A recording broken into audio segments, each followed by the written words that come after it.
शोरा का हाल भी बहुत बुरा है साहब, इल्ला माशाअल्लाह। एक मतला दो शेर कह के शुरू करते हैं, एक मतला दो शेर, एक मतला तीन शेर, और जब तक मतली नहीं आ जाती उनका मतला खत्म नहीं होता। मैं उनमें से नहीं हूं, बस एक कथा समाप्त कर लीजिए, झूम कर दुरूद पाक पढ़ लें। अल्लाहुम्मा सल्ली अला सय्यदना व शफीना हबीबना मौलाना मुहम्मद व बारिक वसल्लिम सल्लु अलैहि सलातु व सलामुन अलैका या रसूलल्लाह सल्लल्लाहु तआला अलैहि वसल्लम। इस उम्मत आसी के गमखार चले आओ, इस उम्मत आसी के गमखार चले आओ, मुख्तार दो आलम हो, मुख्तार चले आओ, मुख्तार दो आलम हो,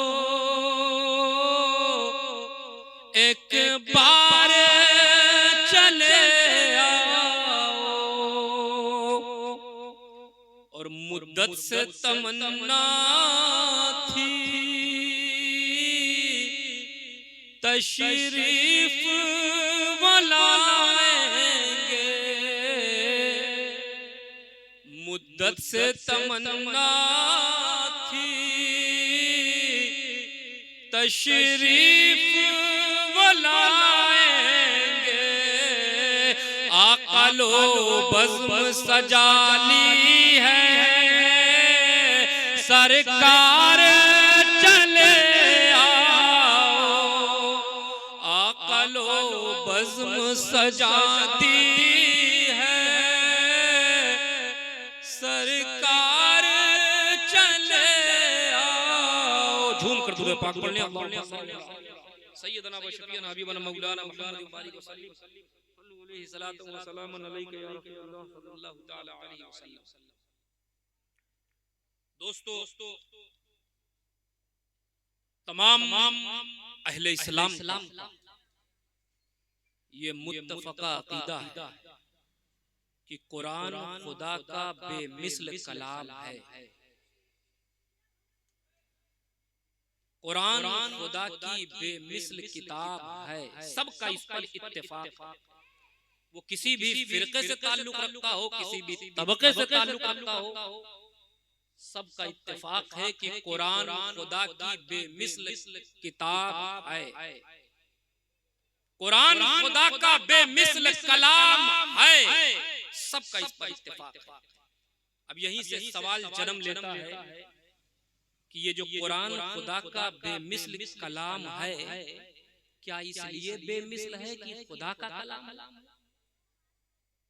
क्या इसलिए बेमिसल है कि खुदा का कलाम इसलिए बेमिसल?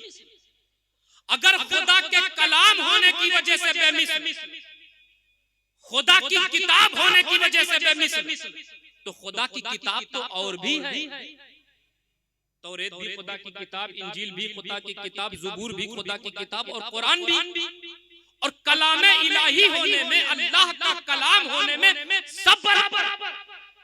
लेकिन जब बात आती है तो सारे जितने मकतबे फिक्र सब ये कहते हैं नहीं, कुरान खुदा की बेमिसल किताब, कुरान खुदा का बेमिसल कलाम। तो कोई ऐसी वजह है ना जो कुरान को बेमिसल कहा जा रहा है? आज वही वजह पता लगा।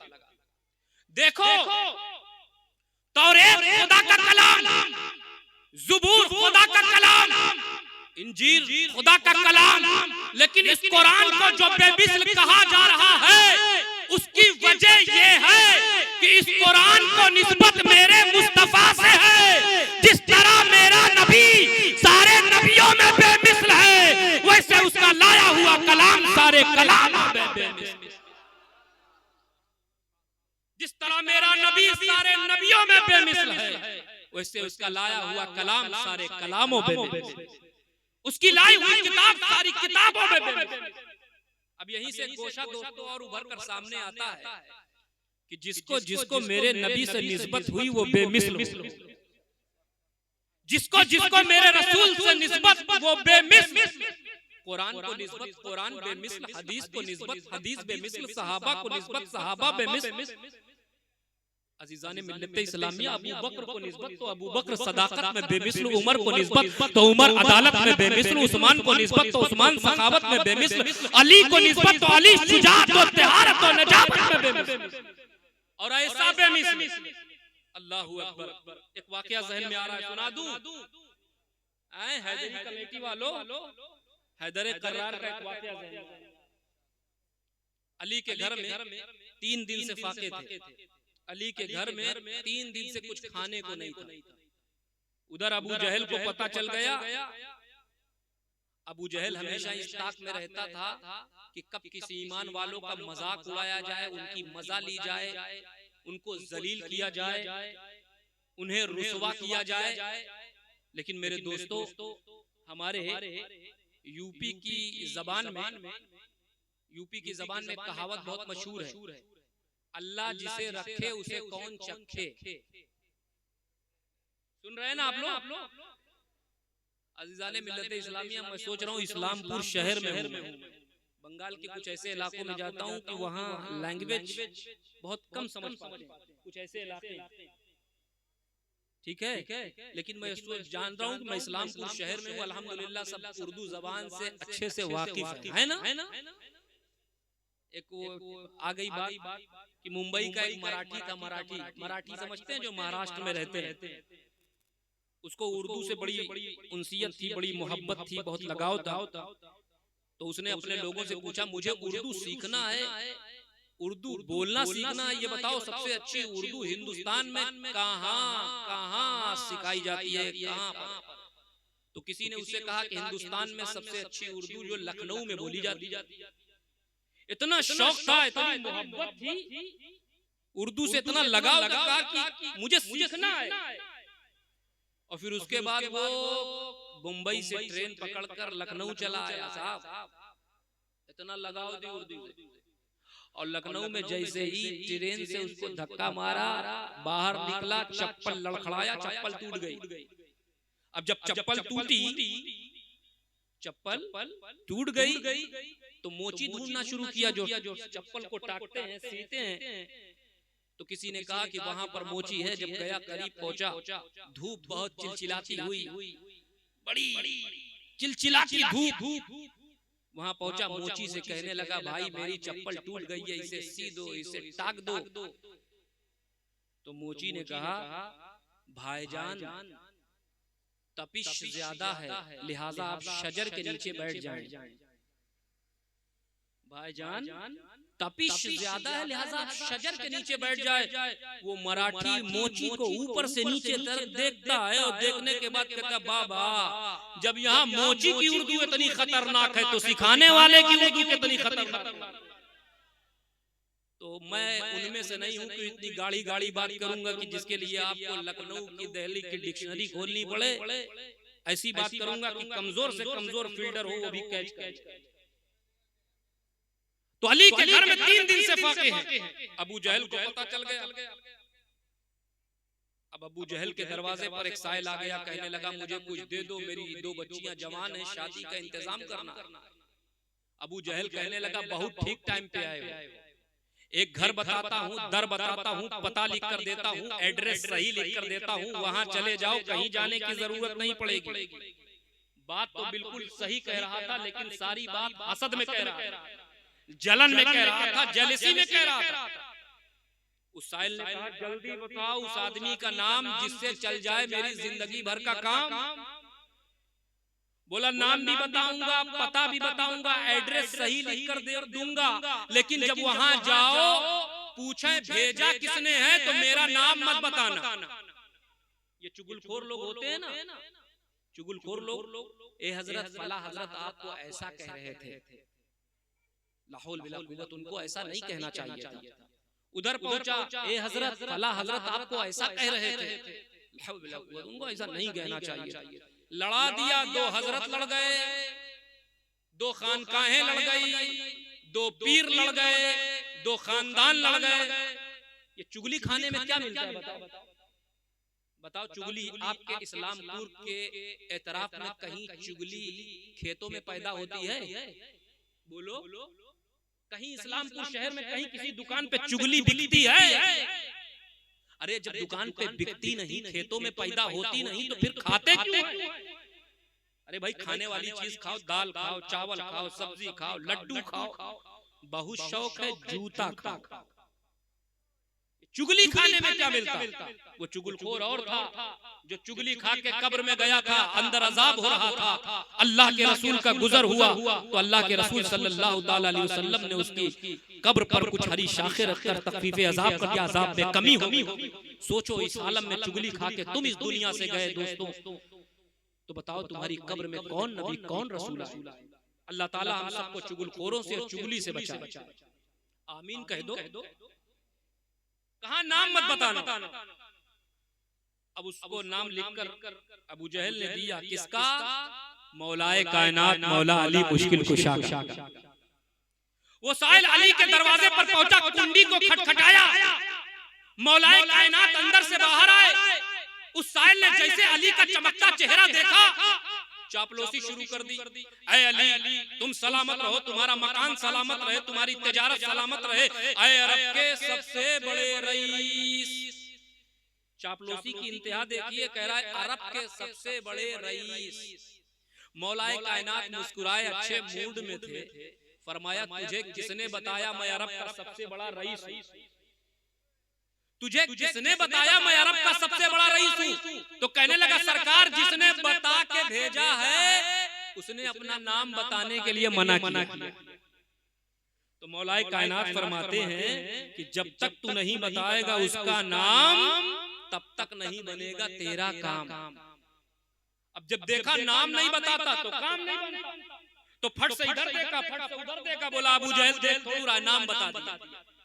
और जब नाम बता दिया तो मौलाए कायनात फरमाते सुन, जब उसने भेजा है तो जरूर दूंगा, और इतना दूंगा कि तेरी हाजत पूरी हो जाए। कहने लगा दीजिए अली, अख्तियार देखो मौलाए कायनात का। ये नहीं कहा ठहरो अंदर से लाने दो। आप फरमाते हैं ऐ साहिल आगे बढ़, फिर हाथ फैला।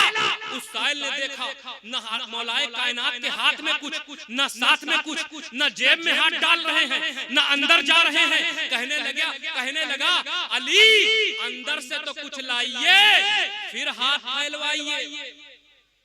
अंदर से तो कुछ लाइए, फिर हाथ फैलवाइए। मौलाए कायनात फरमाते सुन, मैं अली हूँ अली, अंदर बाहर की जरूरत नहीं, तू हाथ फैला।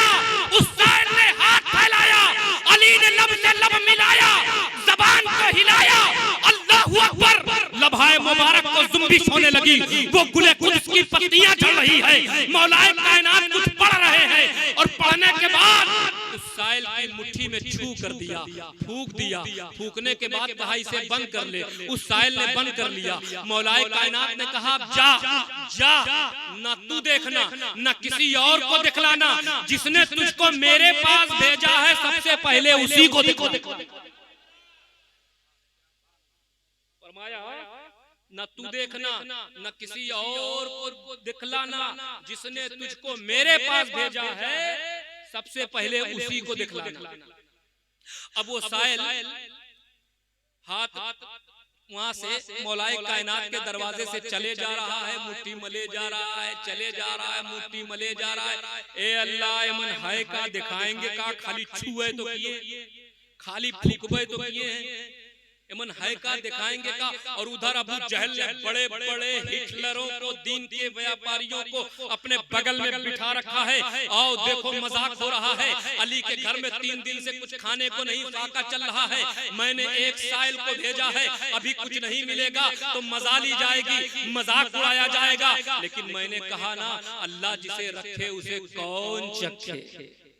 अजीज़ान मिल्लत इस्लामिया, दूर से साहिल को आते हुए अबू जहल ने देखा तो कहने लगा ए साहिल क्या मिला, क्या मिला? उस साहिल ने कहा सुन। वो साहिल करीब आया, उसने अपनी मुट्ठी खोल कर दिखलाया तो उस वक्त का 2 शानदार चमकदार कीमती मोती मौजूद था। उस वक्त का 2 शानदार चमकदार कीमती मोती मौजूद था। अबू जहल की हैरत बढ़ गई, एक कहां से लाए, कहां से पाए, क्या किसी दुकान से लेकर दिया? अरे हैरत बढ़ गई। अरे दोस्तों, उस शायर ने कहा, उस साहिल ने कहा, सुन तू अरब का रहने वाला है, तू जबान से ना कहे कुछ, मैंने तो चंद लम्हे में देख लिया। हमारे उर्दू जबान के शायर ने उसकी तर्जुमानी यूं की है कि रह के फाके में गरीबों को खिलाने वाले ऐसे होते हैं मोहम्मद के घर आने वाले।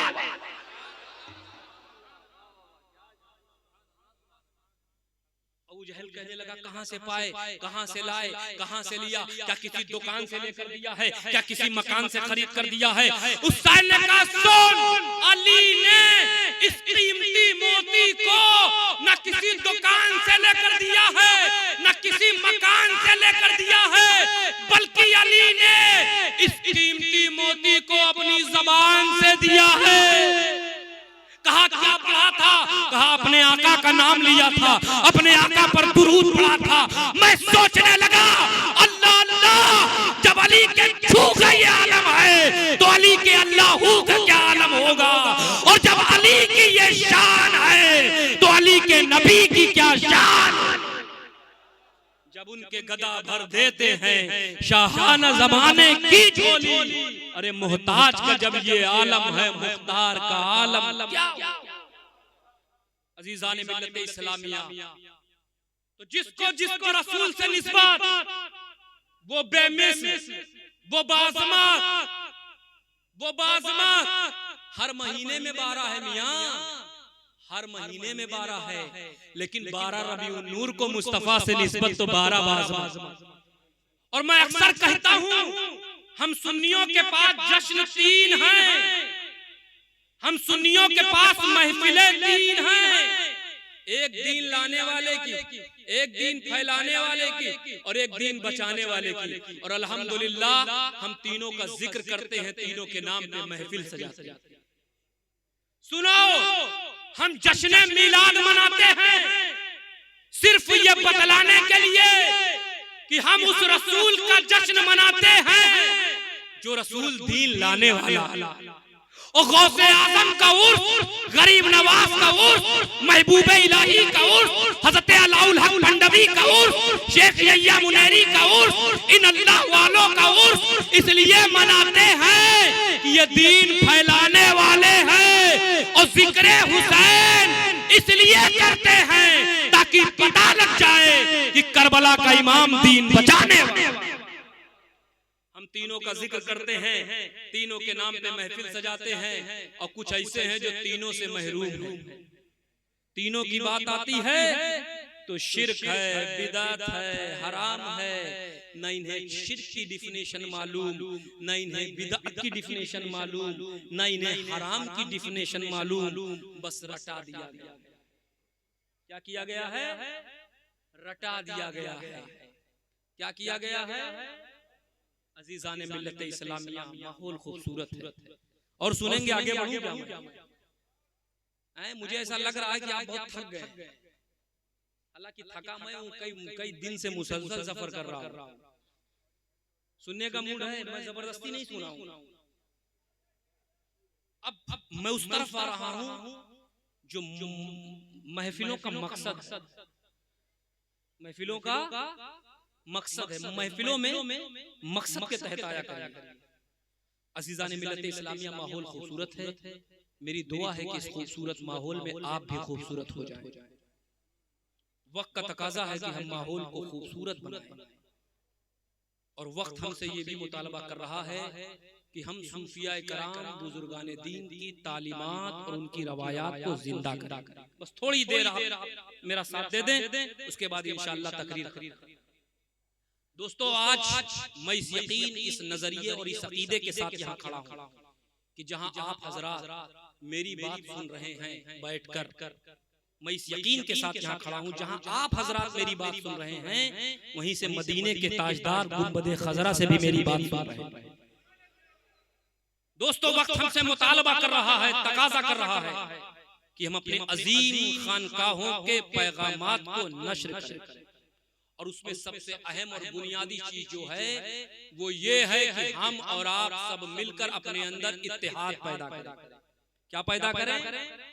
इत्तेहाद पैदा करें, यूनिटी पैदा करें, एकता पैदा करें। ये बहुत जरूरी है दोस्तों। वातसिमु बिहब्लिल्लाहि जमीअन वला तफर्रक़ू, अल्लाह की रस्सी को मजबूती से पकड़ो। क्या मतलब?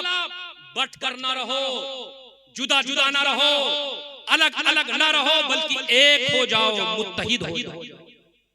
ये कुरान हमसे क्यों कह रहा है कि अल्लाह की रस्सी को मजबूती से पकड़ो? आप जानते हैं अल्लाह की रस्सी क्या है? हबलुल्लाह, अल्लाह की रस्सी। रस्सी समझते हो ना?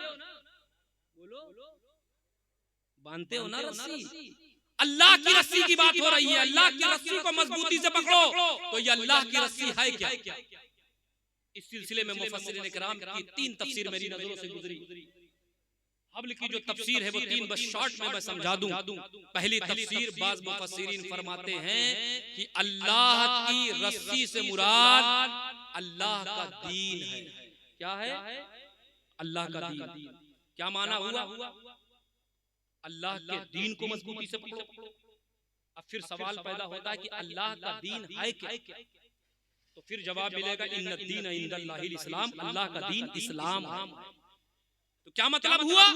अल्लाह के दीन को, इस्लाम को मजबूती से पकड़ने का मतलब जो भी दीन की तालीमात है, हिदायत है, उस पर हमें और आपको सबको अमल करना है। दीन के पकड़ने का मतलब, दीन के पकड़ने का मतलब जो भी दीन की तालीमात और हिदायत है उस पर हमें और आपको सबको क्या करना है?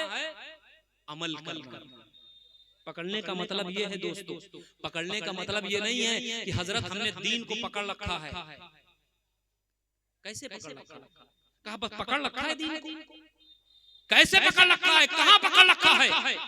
अजान हो रही है, नमाज के लिए मस्जिद ना जाओ, ये दीन का पकड़ना है। अल्लाह ने सेहत दिया, रोजा न रखो, ये दीन का पकड़ना है। साहिबे निसाब हो, ज़कात अदा न करो, ये दीन का पकड़ना है। साहिबे इस्तिताअत हो, हज न करो, ये दीन का पकड़ना है। माँ बाप का दिल दुखाओ, उनकी तौहीन करो, उनसे जबान लड़ाओ, ये दीन का पकड़ना। मेरे दोस्तों, मेरे नौजवानों, मैं नसीहत के तौर पे तुमसे कहता हूँ, याद रखो ये माँ बाप एक ऐसी नेमत है ना जिनका कोई बदल नहीं। औलाद नहीं है, दूसरी शादी कर लो, उससे औलाद और हो सकती है।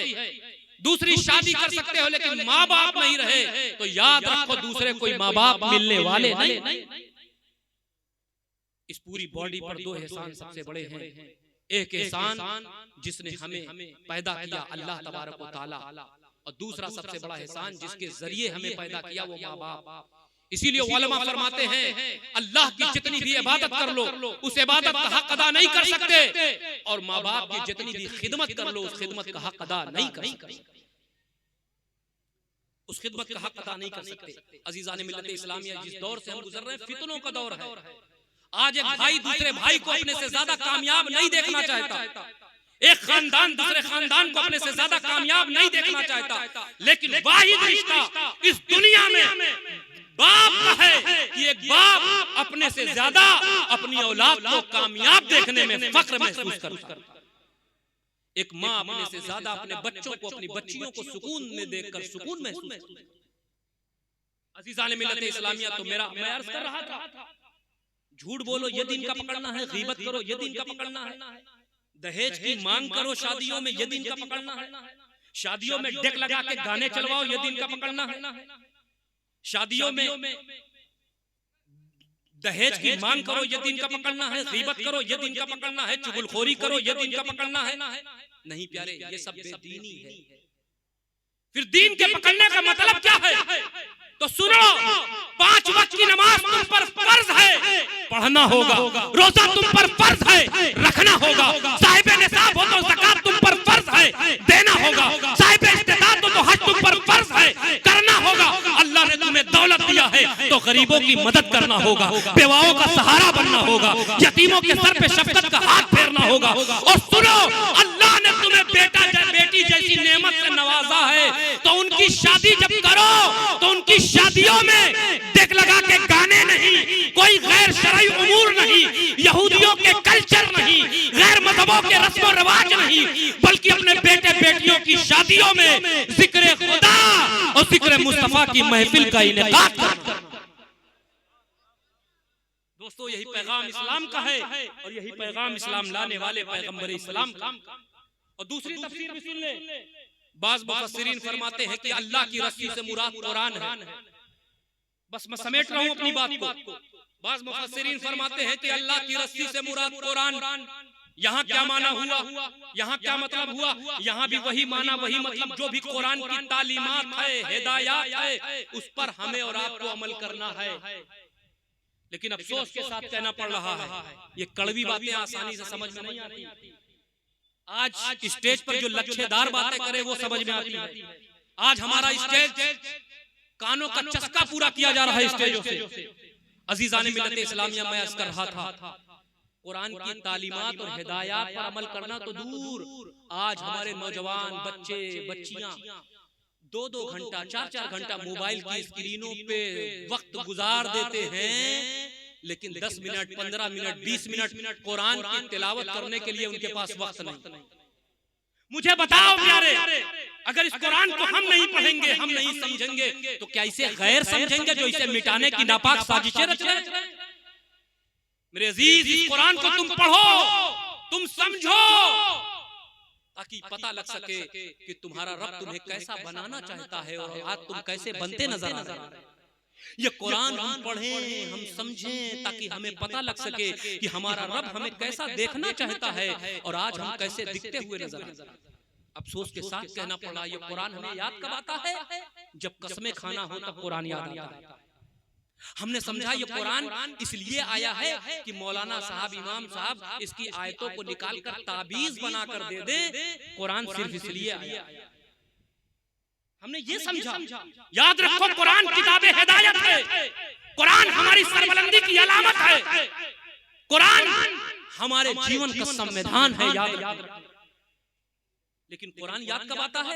ये कुरान हमें, अफसोस के साथ कहना, ये कुरान हमें कब याद आता है? जब किसी की रूह ना निकल रही हो। साहब कहते हाफिज साहब को बुलाओ, सूरह यासीन की तिलावत करें, रूह नहीं निकल रही।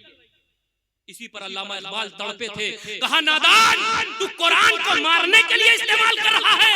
अरे कुरान मारने के लिए नहीं आया है, बल्कि मुर्दा दिलों को जिंदगी बख्शने के लिए।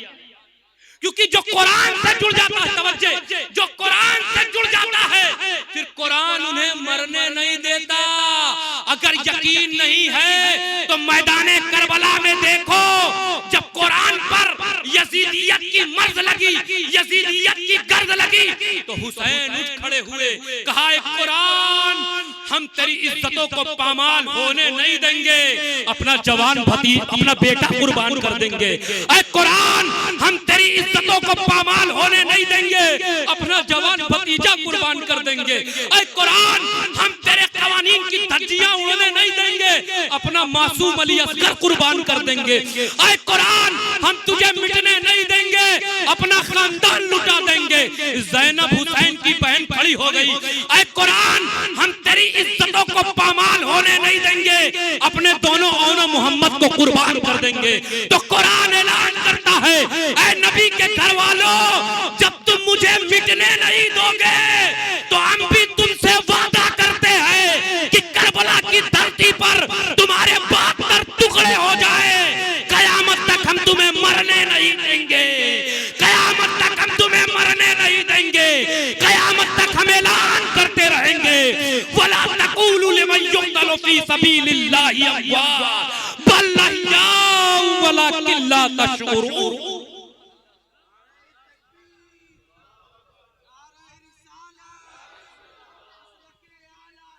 जिंदाबाद, जिंदाबाद, जिंदाबाद, जिंदाबाद। तो कुरान ऐलान करता है नबी के घर वालों, जब तुम मुझे मिटने नहीं दोगे तो कयामत तक हम ऐलान करते रहेंगे। वला तक़ूलू लिमन युक़्तलु फ़ी सबीलिल्लाहि अम्वात, वो लोग जो अल्लाह की राह में कत्ल किए गए उन्हें मुर्दा मत कहो, बल अह्या, बल्कि वो जिंदा हैं, उनकी जिंदगी का तुम्हें शऊर नहीं। तो जो कुरान से प्यारे जुड़ जाता है, कुरान उन्हें मरने नहीं देता। लेकिन हम कुरान हमें कब याद आता है? वो कुरान हमें तब याद आता है। क्या हुआ? स्टेज पे इधर उधर की बात नहीं, बैठिए खामोशी से। हम जानते हैं आप लोग अजीज़ान मिल्लत इस्लामिया, वो कुरान हमें कब याद आता है? वो कुरान हमें तब याद आता है जब रूह निकल जाए। चलो मदरसे के तलबा को बुलाओ, कुरान खानी करवाओ, तीजा करवाओ, 10वां करवाओ, 20वां करवाओ, 40वां करवाओ, तब कुरान याद आता है।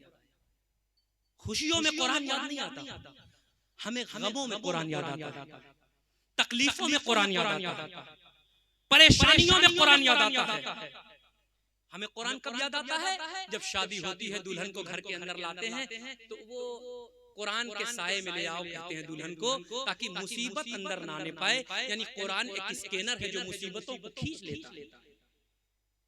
दुल्हन दहलीज पर पहुंची तो कुरान याद आया, और जब दुल्हन दहलीज से अंदर हुई, कुरान लपेट कर जुबान में अलमारी में चला गया, अलमारी में चला गया, सजा दिया गया।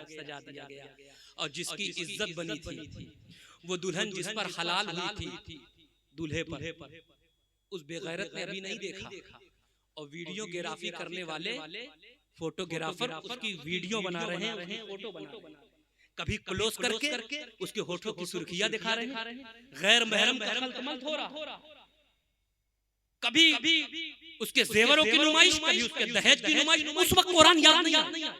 जब जवान बच्चियां ढोलक की थाप पे नाच रही थी शादी के मौके पर 10 दिन तक, फिर कुरान याद नहीं आता। आज जो मुआशरे में जो चल रहा है, मैं उसकी बात कर रहा हूं, एक कड़वा सच है दोस्तों। उस वक्त कुरान याद नहीं आया। कुरान हमें सिर्फ गमों में, तकलीफों में, परेशानियों में कुरान याद आता। जब शादी होती है, हम यहूदियों के, गैर मजहबों के रस्म रिवाज को आज अडॉप्ट करके अपने दीनी रस्म रिवाज में फख्र महसूस करते हैं। आज हमने इतने कुंटल ये खिलाया, इतना ये किया, इतना जेवर दिया, इतना दहेज दिया, इतनी मोटी। अल्लाह को क्या मुंह दिखाओगे? रसूल से कैसा सामना करोगे? मुझे एक लम्हे के लिए बताओ, हुजूर के गुलामों, नबी से आंखें मिलाओगे कैसे? जो नबी ने लड़कियों को रहमत कहा, रहमत करार दिया, आज उन लड़कियों के लिए तुम जहमत बनाते हुए नजर आ रहे हो। कभी दहेज की मांग कर रहे हो, कभी ये कर रहे हो, और जहमत इस बाप के लिए जहमत पैदा कर रहे हो। कैसे हुजूर को मुंह दिखाओगे? कभी कभी सोचता हूँ, अफसोस के सिवा और क्या कर सकता हूँ। अजीज़ान मिल्लत इस्लामिया, ये मुनाफिकत है कि खुशियों में हमें कुरान याद आता नहीं, गमों में याद आता। और याद रखिए, मुनाफिकत की भी दो किस्में हैं। एक है निफाक़े इत्क़ादी, एक है निफाक़े अमली। एक है अक़ीदे की मुनाफिकत, एक है अमल की मुनाफिकत। आज हमारे मुआशरे में ये दोनों तरह की। कुछ लोग वो हैं जिनका अक़ीदा बहुत अच्छा है, अक़ीदे में कोई शक नहीं, कोई खराबी नहीं, कोई कमी नहीं है, कमी तो अमल में है। और कुछ लोग बदबख्त वो हैं जिनका अमल तो कदरे बेहतर है, अमल तो बहुत बज़ाहिर अच्छा है, लेकिन अक़ीदे में खराबी। जिनका अक़ीदा अच्छा है वो कोई और नहीं, हम सुन्नी हज़रात हैं। हमारे अक़ीदे में कोई शक नहीं, हमारे अक़ीदे में कोई खराबी नहीं। अगर खराबी है तो हमारे अमल में, अमल की दुनिया हमारी बेकार। और कुछ वो हैं जिनका अमल बज़ाहिर तो बहुत अच्छा है, नमाज के लिए शहर शहर, गांव गांव, मोहल्ला मोहल्ला, मस्जिद मस्जिद, गली गली, कूचा कूचा जाने को तैयार है, लेकिन नबी की ज़ात की बात आती है, उनकी सिफात की बात आती है, उनकी अजमत की बात आती है, तो तरह तरह के क्यों, कैसा, ऐसा, वैसा, चूंकि तो एक तरफ अक़ीदे में मुनाफिकत, एक तरफ अमल में मुनाफिकत। यही वजह है, नताइज दोनों तरफ दोस्तों उभर कर सामने आते। इसलिए दोनों को संवारने की जरूरत है, दोनों को सुधारने की जरूरत है। याद रखो, जिस दीन के हम मानने वाले हैं ना, जिस मज़हब इस्लाम को हम मानने वाले हैं ना, उसके 4 शोबे हैं, 4, 1 2 3 4, इसके 4 शोबे, 4 हिस्से हैं, जिनको मिलाएं तो दीन मोहम्मदी की तस्वीर मुकम्मल होती है। पहला शोबा अक़ायद का है, दूसरा शोबा इबादत का है, तीसरा शोबा मुआमलात का है, और चौथा शोबा अखलाकियात का है। इन चारों शोबों को, चारों हिस्सों को मिलाएं तो दीन मोहम्मदी की तस्वीर मुकम्मल होती है। और कोई एक शोबा अगर गलत हो जाए तो ईमान सिरे से साबित ही नहीं, और अगर साबित होता है तो नाकिस रहता है, अधूरा रहता है। और आज जिस दौर से हम गुजर रहे हैं, फितनों के इस दौर से, इस्लाम के हर पहलू पर हमला हो रहा, कभी ऐसा होता था कि इस्लाम के किसी एक पहलू पर हमला होता था, लेकिन आज इस्लाम के हर पहलू पर हमला हो रहा है, चौतरफा हमला हो रहा है। कहीं हिजाब पे पाबंदी, कहीं नमाज पे पाबंदी, कहीं अजान पे पाबंदी। उसकी वजह क्या है?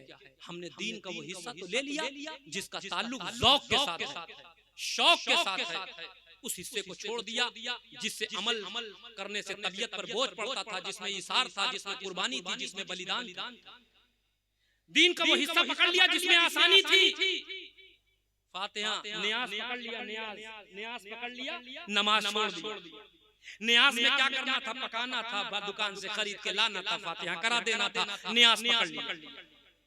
हम इसके मुखालिफ नहीं हैं, लेकिन सुन लो जो आज माहौल चल रहा है, नमाज छोड़ दिया। मेरे आका फरमाते हैं कुर्रतु ऐनी फी सलाह, नमाज मेरी आंखों की ठंडक।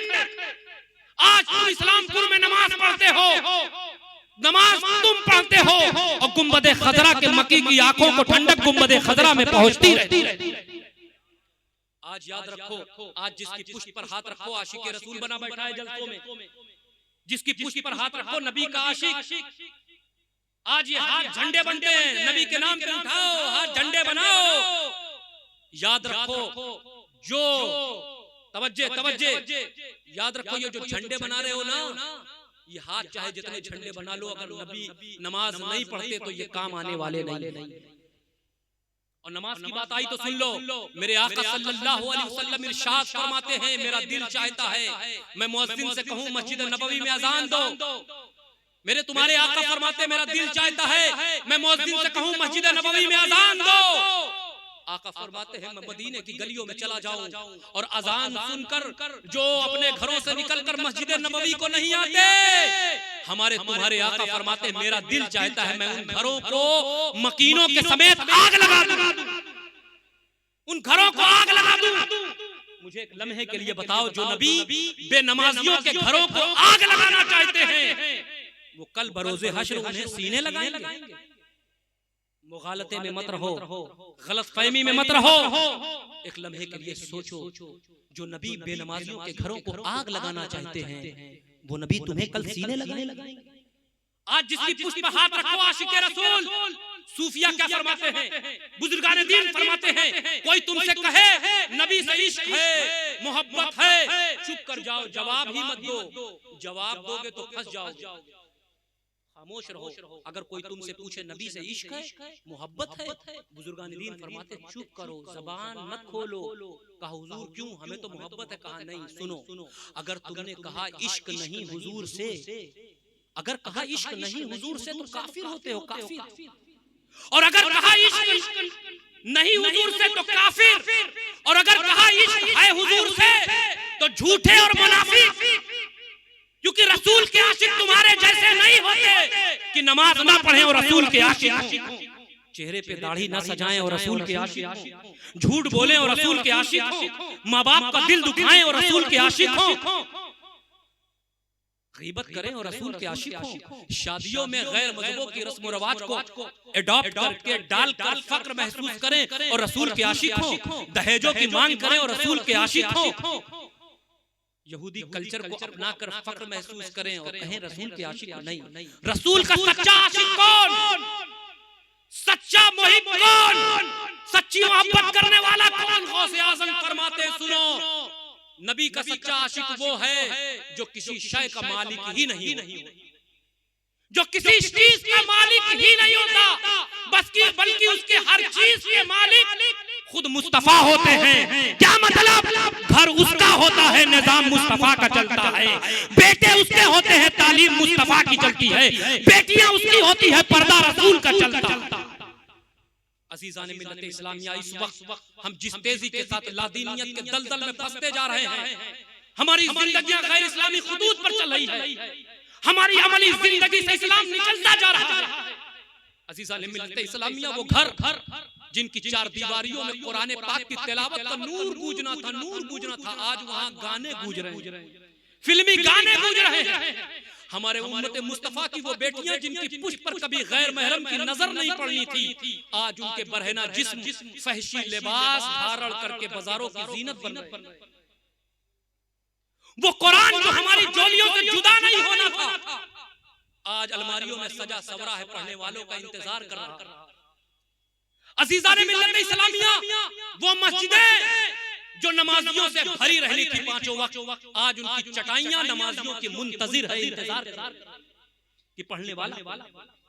जुमा में देखो पूरी मस्जिद भर जाती है, और 5 वक्त की नमाज में हाल देखो तो 1 2 सब 3 सब मुश्किल। याद रखो हमारी आइडेंटिटी खतरे में है, हमारा तशख्खुस खतरे में है, हमारी पहचान खतरे में है, हमारे आने वाले बच्चों का मुस्तकबिल खतरे में है। उसका सबब यह है कि हमने दीन का वो हिस्सा तो लिया जिसका ताल्लुक अपने कानों के चस्के के साथ है, मस्ती के साथ है, दीन का वो हिस्सा पकड़ा, लेकिन दीन के उस हिस्से को छोड़ दिया जिसमें ताकत लगती थी, जिसमें मेहनत लगती थी, जिसमें कुर्बानी थी, जिसमें बलिदान। आज हम बाई बर्थ मुसलमान हैं, हमारे अब्बा मुसलमान, हम मुसलमान, हमने तो कोई कुर्बानी नहीं दी। अजीज़ाने मिल्लत इस्लामिया, याद रखो कल हुजूर को तुम्हें जवाब देना है। आज अगर तुम गैर मजहबों के रस्म रिवाज को अडॉप्ट करके फख्र महसूस कर रहे हो, यहूदियों के कल्चर को अपने अंदर डालकर फख्र महसूस कर रहे हो, आज हम अपनी तबीयत पर चल रहे हैं। अपनी तबीयत, ये कड़वा सच है, आज हम सब नबी की शरीयत पर नहीं, अपनी तबीयत पर चल रहे हैं। और इसकी मैं मिसाल दे दूं, बस आखिरी बात मैं मिसाल दे दूं। आपके इस्लामपुर शहर में जो कितना भी बड़ा रिश्वतखोर हो, कितना भी बड़ा रिश्वतखोर हो, रिश्वत लेने वाला हो, रिश्वत लेना हराम है ना, कितना भी बड़ा रिश्वतखोर हो, उसके घर जाओ, मुसलमान है, रिश्वतखोर है, उसके घर जाओ, और घर जाने के बाद गोश्त पकाओ। किस चीज का गोश्त? खिंजीर का गोश्त, सूअर का गोश्त। सूअर समझते हो ना? खिंजीर का गोश्त पका के उसके पास लेकर जाओ और कहो ये मैं खिंजीर का गोश्त लाया हूँ, देसी घी का तड़का लगाकर इसे खाओ। बोलो खाएगा? बोलो खाएगा? जवाब क्या होगा? नहीं। क्यों नहीं खाओगे? हराम। किसके कहने पर माना हराम? बोलो किसके कहने पर हराम? बोलो, कुछ बोलो। अल्लाह रसूल के कहने पर हराम माना? मैं कहता हूँ झूठे हैं बोलो। अगर अल्लाह रसूल के कहने पर तुमने खिंजीर के गोश्त को छोड़ा है, तो झूठ किसके कहने पर बोल रहे हो? गीबत किसके कहने पर कर रहे हो? भाइयों का हक किसके कहने पर दबा रहे हो? माँ बाप का दिल किसके कहने पर दुखा रहे हो? झूठे हो प्यारे मुनाफिक। याद रखो कहते ना गौसे आजम फरमाते हैं वो किसी शय का मालिक नहीं होता, उसके हर शय के मालिक मुस्तफा होते हैं। तुम बंदे हो, और एक मोमिन की जिंदगी में एक सेकंड ऐसा नहीं होता जो शरीयत के दायरे के बाहर जा सके। हमेशा उसे शरीयत के दायरे में रहना। जब बंदा कहा ना तो गंदा ना बनो, बंदे हो तो अपने आप को टोटल सरेंडर करो अपने रब की बारगाह में, अपने रसूल की बारगाह में। मेरे दोस्तों, इसी शरीयत के लिए, इसी दीन के लिए करबला में हुसैन ने अपने पूरे खानदान को कटवा दिया, अपने पूरे खानदान को दे दिया, लेकिन शरीयत पे आंच नहीं आने दिया। लेकिन आज हम कितना ख्याल है, आज तहफ्फुज़ नामूस रिसालत कॉन्फ्रेंस में आए हो ना, सुनो, तहफ्फुज़ नामूस रिसालत का पहरेदार और अलमबरदार हकीकतन वही है, हकीकतन वही है, और उसी को हक है तहफ्फुज़ नामूस रिसालत पर पहरा देने का हक उसी को है जो नबी का सच्चा वफादार हो और सच्चा गुलाम हो। और नबी का सच्चा वफादार और सच्चा गुलाम कौन है? जो अपने आप का मालिक ना हो। नबी का सच्चा गुलाम कौन है? नबी का सच्चा वफादार कौन है? जो नबी की सुन्नतों को आम करे, नबी की सुन्नतों को फैलाए।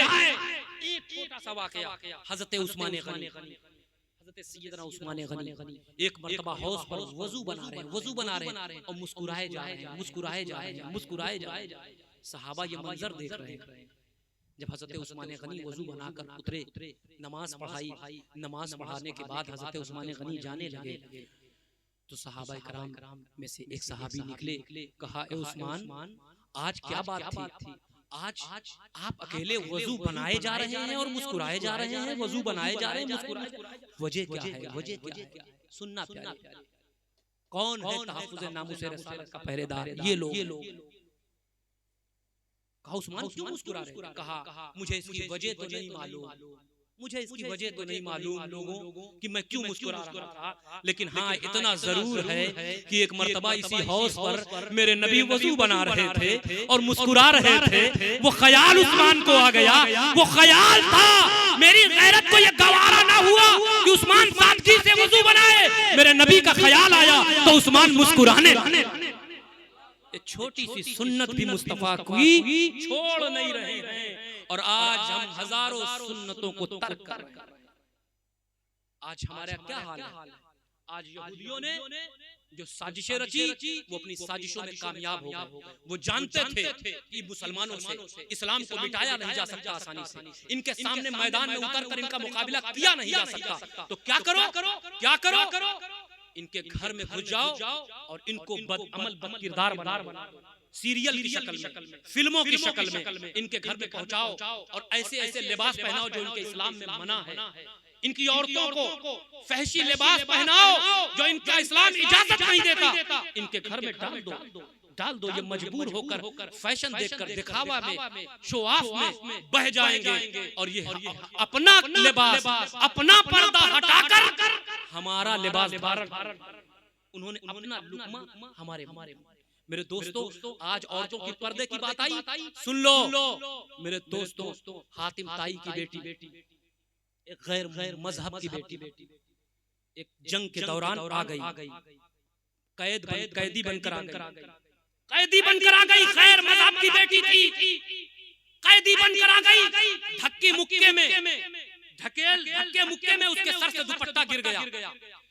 नबी की नजर जैसे उस बेटी पर पड़ी, मदीने के ताजदार मिंबर पर बैठे थे खड़े हो गए और दौड़ते हुए अपनी प्यारी कमली उस बेटी की तरफ लेकर दौड़े हैं और उस प्यारी कमली को उस हातिम ताई की बेटी, उस गैर मजहब की बेटी के सर पे रखा, कहा है मेरी बेटी अपने जिस्म को ढांप ले, पर्दे में कर ले। वो बेटी की आंखें अश्कबार हो गई, कहा है मोहम्मद मैं तो तेरे दुश्मन की बेटी थी, आज तक मेरे सगे बाप ने इतनी शफकत से मुझ पर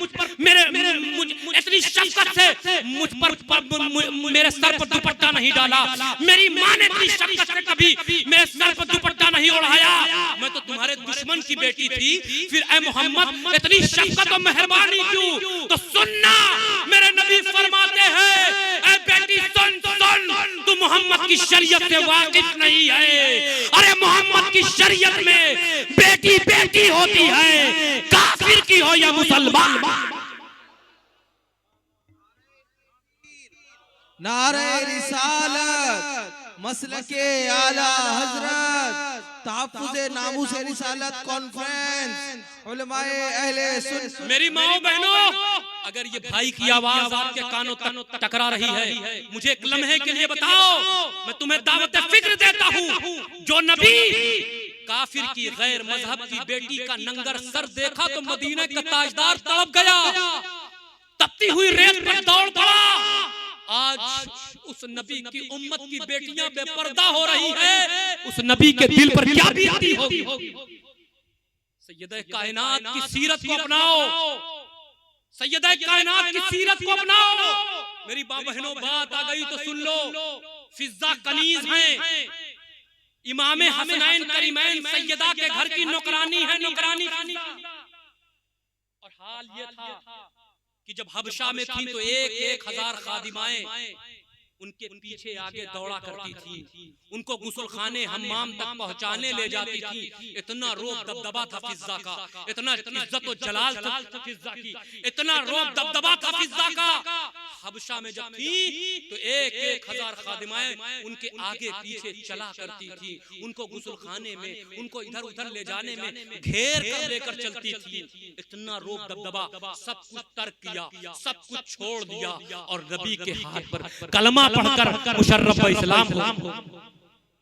और जानते हो कलमा पढ़कर मुसलमान ही नहीं हुई, नबी की बेटी, नबी की लक्ते जिगर सैयदा आबिदा जाहिदा सैयदा फातिमा ज़हरा सलामुल्लाह अलैहा के घर की नौकरानी बन गई।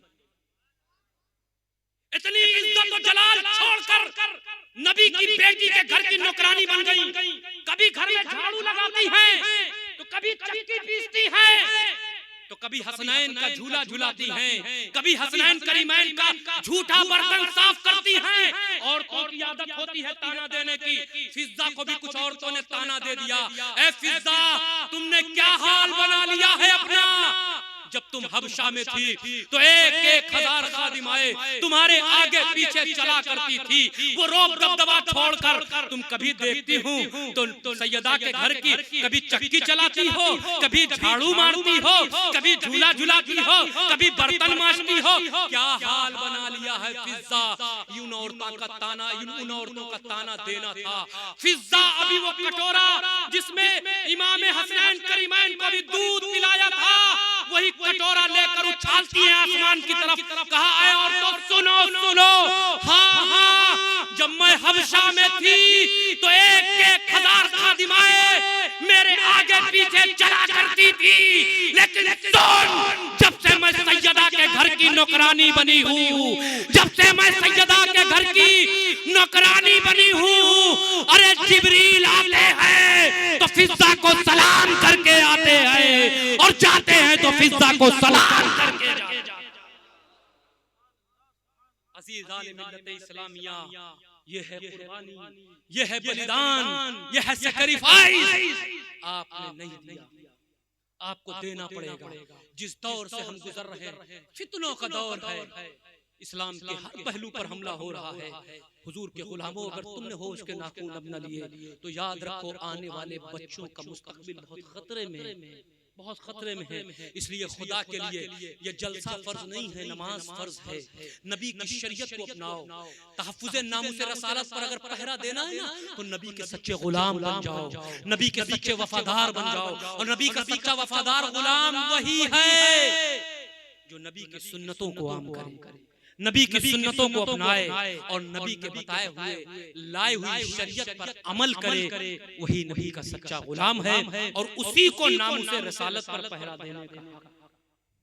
इंशाअल्लाह फिर कभी मौका मिला तो जिस आयत को मैंने लिया है उस पर भी गुफ्तगू होगी। पहली बार शहर इस्लामपुर में आया, कुर्बो जवान में आता रहा।